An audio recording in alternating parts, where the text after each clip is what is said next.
बच्चा पूछता है सर सिलेक्शन कैसे लें, ये बड़ा इंपॉर्टेंट है। एक बच्चा पूछ रहा था आज कि सर सिलेक्शन कैसे लें। ठीक है, गुरुकुल में भी आज इसी बात पे डिस्कशन हो रहा था बच्चों से सुबह में कि सर सिलेक्शन ले तो कैसे लें, और हमारे पास 90 दिन है, तो इस 90 दिन में सिलेक्शन कैसे लिया जाए। सबसे महत्वपूर्ण बात कि 90 दिन में सिलेक्शन कैसे लिया जाए। ठीक है, दिख रहा है ना, 90 डेज में सिलेक्शन कैसे ले, और ये आ जाता है लाइफ में अभी सबसे बड़ा क्वेश्चन मार्क। मुद्दे की बात हम आपको बताने वाले हैं। ठीक है, कुछ मुद्दे की बात हम आपको बताने वाले हैं, और वो मुद्दे की बात क्या है आप बड़े ध्यान से समझिएगा।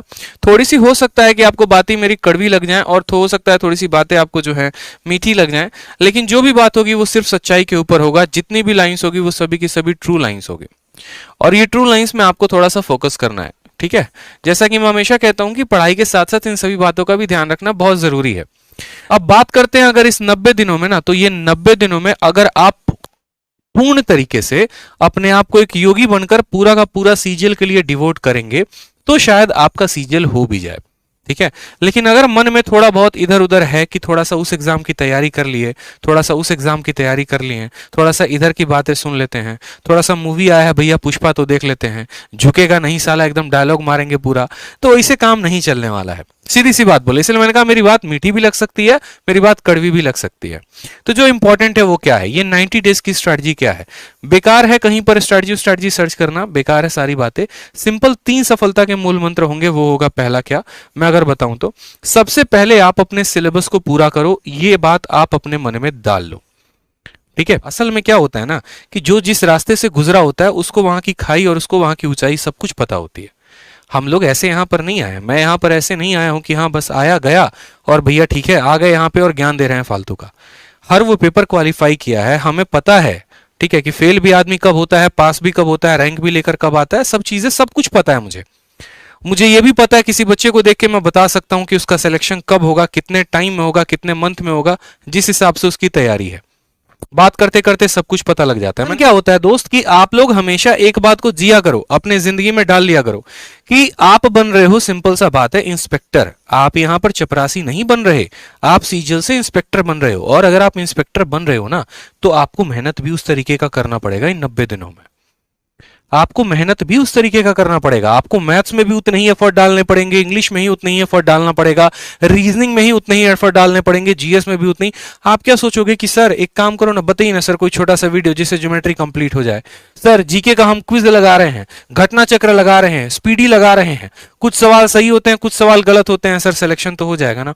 आप मेरे भाई, मेरे दोस्त, मेरे प्यारे भाई, आप सिंपल बता दो, अगर मैं इतना करूं तो क्या मेरा सिलेक्शन हो जाएगा क्या?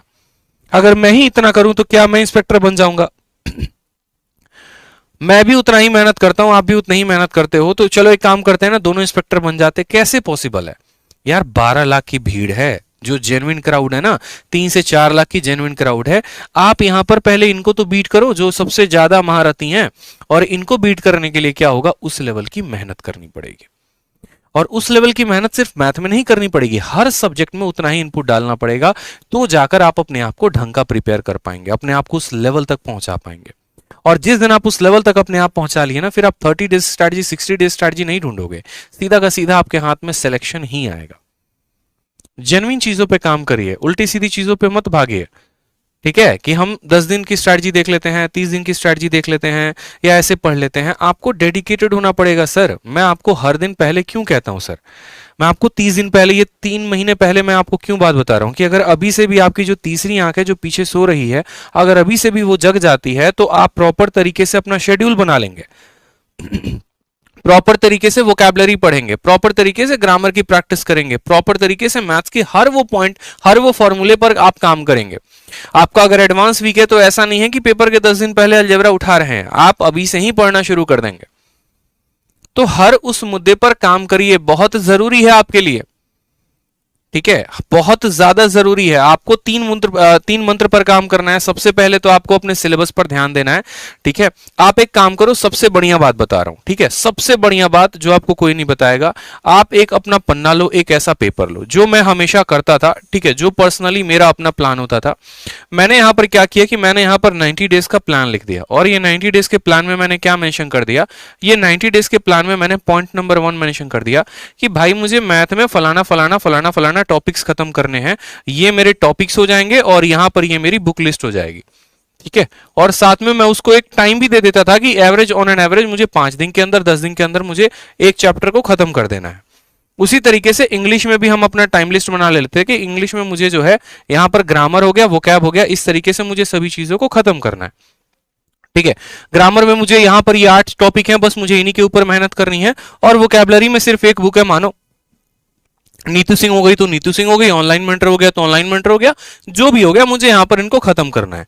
जीएस में मेरे माइंड में हमेशा फिक्स होता था कि अगर मैं ऑब्जेक्टिव के सहारे रहूंगा तो एक दिन गंदा फंसने वाला हूं। ठीक है, तो मैं कभी ऑब्जेक्टिव का सहारा लेता ही नहीं था। हमेशा मेरे मन में ये होता था कि एक काम करो, सबसे पहले जीएस के लिए तुम सब्जेक्टिव पढ़ लो, सब्जेक्टिव एक बार गो थ्रू हो जाओ। कहां से हो जाओ? तो लूसेंट सबसे बढ़िया किताब है, वहां से हो जाओ। कोई और किताब है तो तुम वहां से हो जाओ सब्जेक्टिव, और उसके बाद वहां पर बैठ के तब ऑब्जेक्टिव लगा लो, यानी सब्जेक्टिव और ऑब्जेक्टिव। इसके अलावा कुछ छोटे छोटे पर्चे भी बना लेता था मैं। पर्चे जानते हो? वो पर्चे नहीं जो एग्जाम में चीट करने के लिए लिए जाते थे। पर्चे का मतलब ऐसे हो गया जैसे फेमस दर्रे हो गए, फेमस पहाड़ हो गया, फेमस आपका पार्क हो गया, ठीक है, आपके बांध हो गए, ठीक है, भारत में पहला पुरुष हो गया, इस तरीके से कुछ स्लोगन्स हो गए, नारेज हो गए, इनके पर्चे बना लिए थे।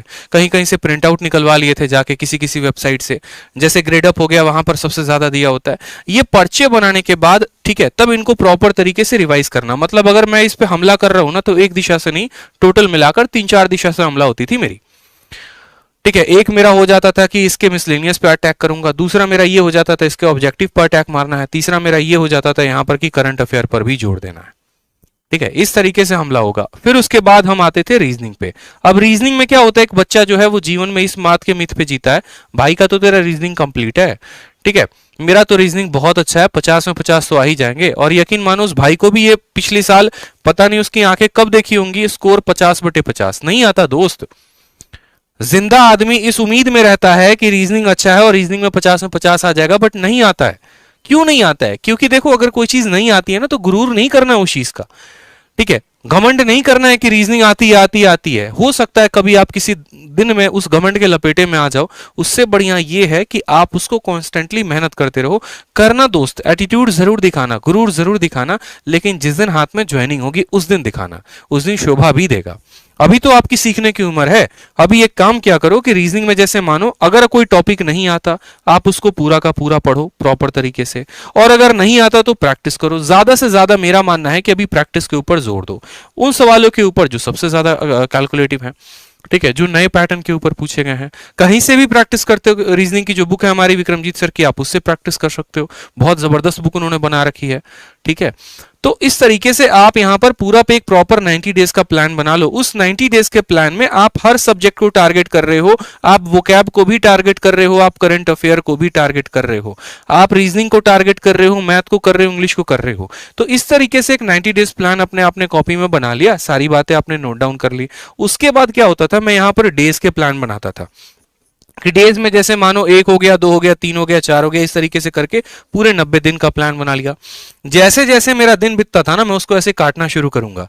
अरे यार, इतने दिन बीत गए, इतने दिन बीत गए, इतने दिन बीत गए। वो क्या होता है, एक साइकोलॉजिकल प्रेशर बनाता है माइंड के ऊपर, और हमें बार बार एक रिमाइंडर देते रहता है कि देखो इतने ही दिन बच गए हैं, अब नहीं पढ़ोगे तो कब पढ़ोगे, इतने ही दिन बच गए, अब नहीं पढ़ोगे तो कब पढ़ोगे। क्योंकि आज का समय ऐसा है ना, बेशक कोई कितना कह ले कि यार मैं अपने आप में बहुत महान हूं, या फिर एक तरीके से मुझे किसी की गाइडेंस की जरूरत नहीं है। बेशक आपको किसी की गाइडेंस की जरूरत नहीं है, मैं आपकी 100 बातें एग्री करता हूं, लेकिन हाँ, आज के टाइम में आपको अपने आप पे ही प्रेशर डालने की बहुत जरूरत है।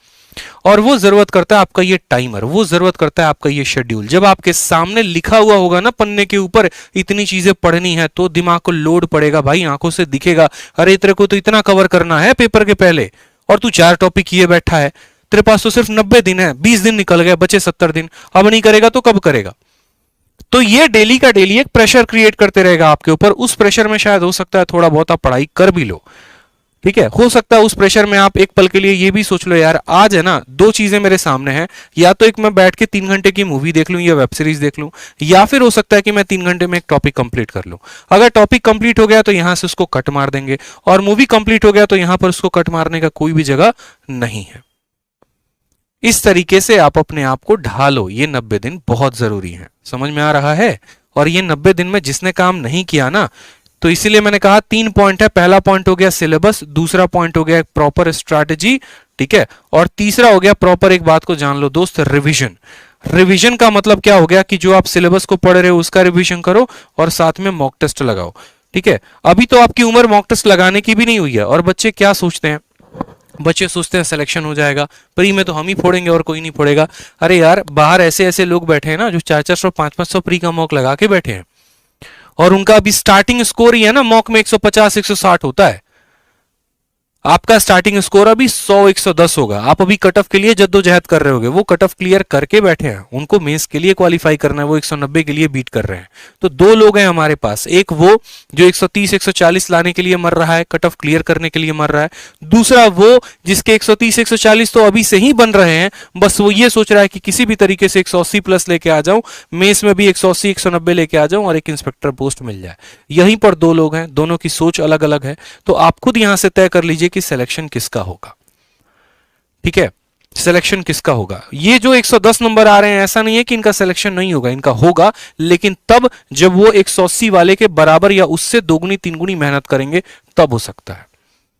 किस्मत साथ दे सकती है और नहीं भी दे सकती है, लेकिन जो मेहनत होती है ना वो हमेशा साथ देती है। जिंदगी में मैंने मेहनत किया है, ठीक है। जब खेत में मेरे पापा काम करते थे ना, तब मैं उनके साथ खेत में काम करता था। हाँ, तो ऐसे फोड़े हो जाएंगे ना, लेकिन तब भी मैंने मेहनत करना नहीं छोड़ा। मैं हमेशा बताता हूं, आज ये वक्त है और आज से 1 साल पहले जस्ट मेरा वक्त था। आज से 1 साल पहले मैं कहीं नहीं था, बस अपने खेतों में था। काम कर रहा होता था पिछले साल के अक्टूबर नवंबर के महीनों में, ऐसे कुल्हाड़ी लेके मिट्टी निकाल रहा हूं मैं अपने पापा के साथ। और 1 महीने 1.5 महीने के बाद मेंस था। जो मेहनत की थी ना भाई, उसका कोई सब्सटीट्यूट नहीं है। 2 घंटे 1 घंटे की मॉक में आप प्री में थक जाते हो। दिन में 2-2 घंटे की एक मॉक में मेंस की लगाता था। एक दिन में कम से कम 3 से 4 मॉक हम मेंस का लगाएंगे। जब दिल्ली आए, यहां पर एक लाइब्रेरी ज्वाइन किया, यहां पर जाके 3 से 4 मॉक डेली लगाते थे। वो भी ये देखकर कि आसपास का माहौल इतना है, अगर मैं इतनी मेहनत नहीं करूंगा तो मैं फेंका जाऊंगा कहीं दूर, मैं किसी कोने में पड़ा रहूंगा, ठीक है। मेरे हाथ में हमेशा बेरोजगारी रहेगी और कुछ नहीं होगा। 2-2 घंटे की 3-3 मॉक 4-4 मॉक। बस नीचे एक चाय की दुकान होती थी, एक मॉक दिया, इतना प्रेशर बन गया, जाके चाय पिया, फिर वापस आके फिर बैठ के मॉक। सुबह निकलते थे सूरज देखकर, रात को सूरज ढलने के बाद ही सीधा रात में 11-12 बजे आदमी निकल रहा है। बस वो 1 महीने अपने आप से प्रॉमिस कर लिया था कि ना लेफ्ट देखो ना राइट देखो, बस अपनी किताबों को देखो, अपने कंसेप्ट को देखो, बनाओ, पढ़ो कायदे से, वही तुम्हें जो है कामयाब बनाएगी, वही तुम्हें आगे लेके जाएगी। तो इस बात का ध्यान रखो, प्रॉपर तरीके से जो है पूरा एक अपना शेड्यूल बनाओ। आपकी कमजोरी, आपकी जो खासियत है वो सिर्फ आप जानते हो, आपके अलावा कोई नहीं जानता है। आपको पता है आपके वीक पॉइंट्स क्या हैं, आपको पता है अगर आपकी जीएस कमजोर है तो सर आप काम करिए ना उसके ऊपर। किसी और को थोड़ी लेकर आएंगे सर आप काम करवाने के लिए, भैया मेरा जीएस है तुम अच्छा करवा दो, ऐसे नहीं होगा सर। आप ही को ढूंढना पड़ेगा ना। आप या तो इंटरनेट को ढूंढिए, या आप किसी किताब को पकड़िए, या आप कहीं और पे पकड़िए, लेकिन हाँ जो भी है आप प्रॉपर तरीके से डिसाइड कर लीजिए, मेरा वीक पॉइंट है मैं इसके ऊपर काम करूंगा, ठीक है। तुम्हारा वीक पॉइंट है, अगर मानो कि आपका वीक पॉइंट है जीएस की तरफ, तो आप जीएस के ऊपर ज्यादा फोकस करो। वोकैबुलरी है तो वोकैबुलरी के ऊपर ज्यादा फोकस करो। हर जगह अपने आप में अच्छा है, हर जगह अपने आप में बहुत बेहतरीन है। आप अपने घर से भी पढ़ाई कर सकते हैं, बाहर से भी पढ़ाई कर सकते हैं, कहीं से भी आप पढ़ाई कर सकते हैं, कोई परेशानी की बात नहीं, लेकिन बस पढ़ाई आपको करना है, ठीक है। कुछ सोशल डिस्ट्रैक्शंस हो जाते हैं जिसके ऊपर थोड़ा काम करो। अगर किसी चीज पे लगता है कि समय ज्यादा जा रहा है तो अपना प्रॉपर एक शेड्यूल बना लो कि इसको बस इतना ही लिमिटेड टाइम एक देना है, इससे ज्यादा नहीं। चाहे वो मोबाइल पर किसी से बात करना हो गया, किसी के साथ घूमने जाना हो गया, ठीक है, या परिवार का कोई भी एक तरीके से काम हो गया, तो अभी कुछ देर के लिए होल्ड कर सकते हो, क्योंकि एक बार आप बेहतर हो गए ना, आने वाली आपकी जितनी भी पीढ़ी है ना वो मौज करेगी, मैं गारंटी दे रहा हूं। क्योंकि एक इंसान के ऊपर आज के टाइम में 3 जनरेशन का जो है रिस्पॉन्सिबिलिटी होता है। अगर मैं हूं ना तो मेरे ऊपर मेरा खुद का रिस्पॉन्सिबिलिटी है, जो मेरी अपनी जनरेशन होगी, जैसे मैं हो गया, मेरी वाइफ हो गई, ठीक है, मेरे भाई हो गए, मेरी बहन हो गए, वो हो गए। एक मेरा पिछला जनरेशन, जैसे मेरे पापा हो गए, मेरी मम्मी हो गई, मेरे दादा हो गए, मेरे चाचा हो गए, वो ठीक। और एक मेरा आने वाला जनरेशन, जैसे मेरा बेटा हो जाएगा, मेरी बेटी हो जाएगी, मेरे जो आने वाले पूरी की पूरी हायरार्की होगी। बेशक मैं बहुत अच्छे स्कूल से नहीं पढ़ा, मैं एक बात ये मानकर चलता हूं। पल के लिए हम कहते हैं ना कि यार मेरे पापा में समर्थ उतना नहीं था कि वो मुझे इतना पढ़ा पाए, ठीक है, उनके अंदर समर्थ नहीं था। मेरे पापा ने तो खैर पढ़ाया, बहुत पढ़ाया, अपनी रोजी रोटी मारकर मुझे पढ़ाया, इस बात के लिए मैं उनको हमेशा शुक्रगुजार हूं। बट एक एग्जाम्पल दे रहा हूं कि मानो लाइफ आपको आज सबसे बेस्ट रिसोर्स नहीं देती है, ठीक है, आपके पास उतने पैसे नहीं है कि आप शहर जाके पढ़ाई कर सको, ठीक, लेकिन आप तो अपने आप को इतना काबिल बना लो कि कल के दिन आपका बेटा आपसे ये बात ना बोले। आप बताओ पहले, आप अपने आप को उस काबिल नहीं बना रहे, और फिर आपका बेटा भी वही एक्सक्यूज देगा जो आप एक्सक्यूज दे रहे हो।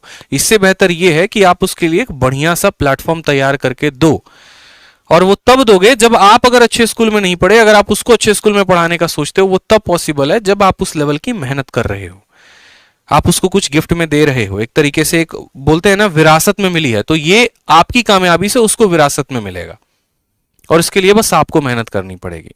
ठीक है, समझ में आ गया बात? मन लगा के पढ़ो भाई, बस और कोई दिक्कत की बात ना है। ठीक है, बाकी चीजें सब साइड कर दो, पड़ोसी वड़ोसी की सब बातें साइड हो जाती हैं, कोई फर्क नहीं पड़ता, बस आप ढंग से अपने ऊपर मेहनत कर लो।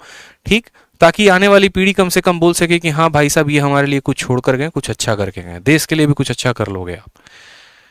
ठीक, और छोटी छोटी चीजें हैं ना, छोटी छोटी चीजें पे आप काम करो यार। मैं आज यही बात हो रही थी मेरी अनिल सर से कि एक वो दिन था कि सर जब यहां पर व्हाइट बोर्ड लगा होता था, डिजिटल बोर्ड नहीं था सर, व्हाइट बोर्ड था, मार्कर से आते थे पढ़ाते थे, 5 बच्चे 10 बच्चे लाइव देखा करते थे, 20 बच्चे लाइव देखा करते थे। सर हमने तो शुरुआत वहां से की है, हमें तो सर डूबने का डर ही नहीं है, क्योंकि हमने तो शुरुआत ही 0 से की है।